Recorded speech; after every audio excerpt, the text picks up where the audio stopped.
Hello, my name's Danny Kennedy. I'm the founder of a company called Sungevity.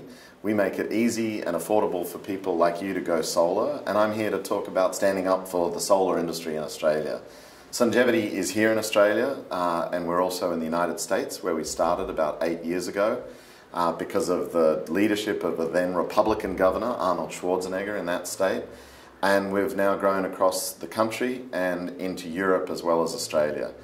And all around the world, there are success stories like Sungevity.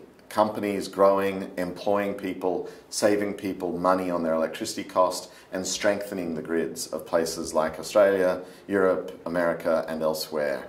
The solar industry actually had a banner year in 2014. It grew again a huge amount.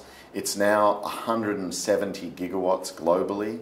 In some countries like Germany, there's 35 gigawatts, with some days being 50% solar powered in the grid of the German country, which is a pretty amazing stat. Here in Australia, we've actually been real leaders over the last 5 years or so. I gave a gold medal to Australia a few years ago for the most homes going solar, at the time about 1 million.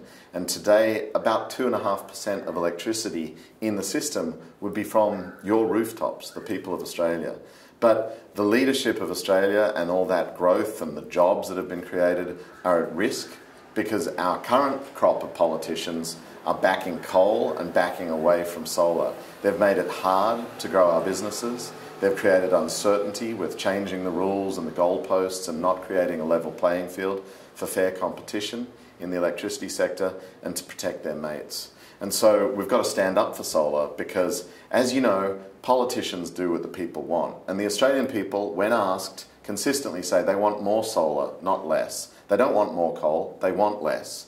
But the politicians are not listening to the people. They will ultimately, they have to, that's their job, politicians do follow, but the way we make that happen is turning up in the streets, turning up at the ballot box, which Australia has been doing in the Queensland election recently and elsewhere. Solar Citizens have really made this an issue with the 1 million+ homes, knowing that solar works, knowing that solar saves them money, knowing that solar employs friends in the community.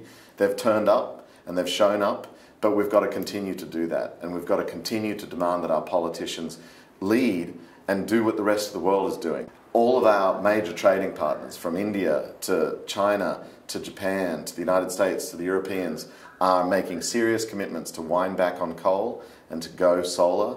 The Australian government is not doing that, and instead is actually by policy trying to reduce the growth of the solar industry in this country. So we've got to stand up for solar. We've got to start to show up. I'm ready to do it. Are you?